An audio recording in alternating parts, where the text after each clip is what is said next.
vlag van het Atlas Ensemble komt dit jaar een compleet nieuwe formatie bij elkaar. Vorig jaar hadden we snaren, oftewel tokkelaars en strijkers bij elkaar. Dit jaar zijn het 18 muzici, waarvan 16 blazers. En daarvan zijn er weer 14 die nog nooit met ons hebben meegedaan. Dus een totaal nieuw iets.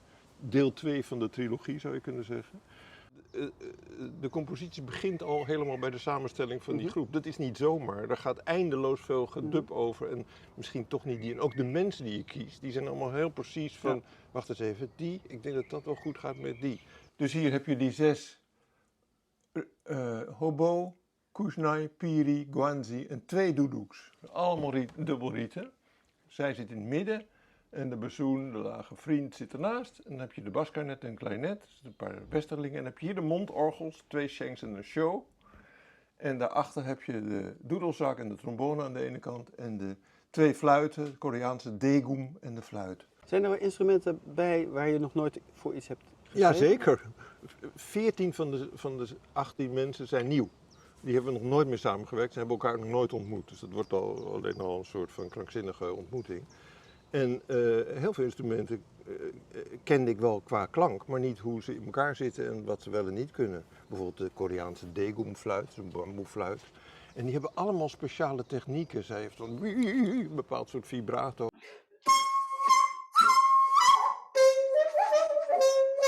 Kortom, al die instrumenten hebben een speciaal iets, waardoor ze ook zo expressief zijn en ze zoveel meer teruggeven dan als je alleen maar een paar nootjes... Kijk, als je voor een westers instrument een paar nootjes schrijft, dan krijg je keurig wat je opgeschreven hebt. Maar bij hen krijg je allerlei extra.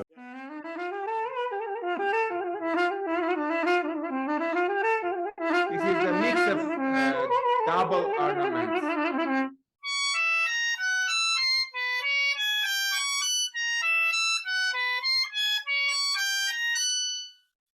Wow, great. Can you do it faster? A little bit?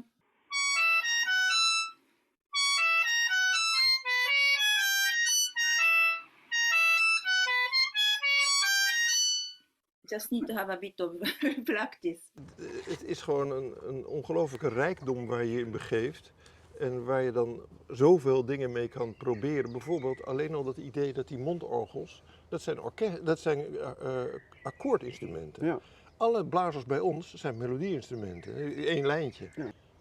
Ja, eerst ging ik ook de fout om voor hen ook gewoon zo te schrijven. En toen dacht ik, verdomme, ze kunnen allemaal... Dus opeens heb ik overal akkoorden aan toegevoegd die speciaal bij die sheng passen. Omdat die weer bepaalde vingerzettingen heeft. Dan moet je het heel precies uitzoeken. Dus je kan de gekste akkoorden maken.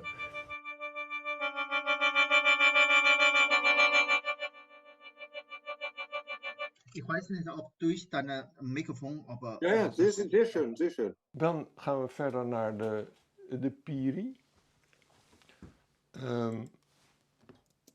Yeah, so Piri has a dynamic range that we can play soft sound and it can go like louder sound.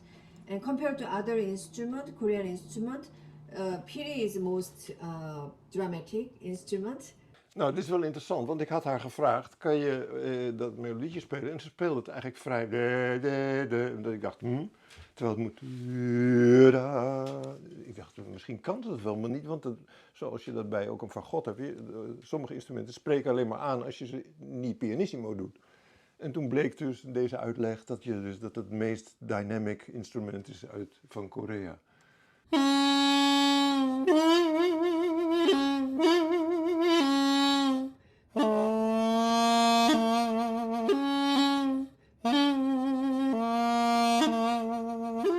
Omdat er zo ontzettend veel verwante culturen zijn en al onze instrumenten hun oorsprong hebben in het Midden-Oosten. Precies, dat zijn een soort families, Ja, verre verwanten. ook die Chinezen vaak, hoewel ze enorm praat gaan op hoe oud hun gongs zijn en duizenden jaren. Maar toch, dat is dus het leuke van hier, als je nou die dubbelrieten neemt, de doedoek en de guanzi en de piri en de hobo, en, die allemaal, die zijn allemaal familie van elkaar. De guanzi, ik ga gewoon even er doorheen, dat is vind ik, dus de titelgever van het stuk, het Chinese doedoek of hobo. Heel erg mooi instrument. Ik laat je gewoon wat fragmentjes horen. Hier is guoyazi. Dari You can do da da da. Ah, so Yeah, sometimes you do it with the fingering, and sometimes you do it with the. yeah, yeah. Sometimes with just finger. Sometimes I with just with for here.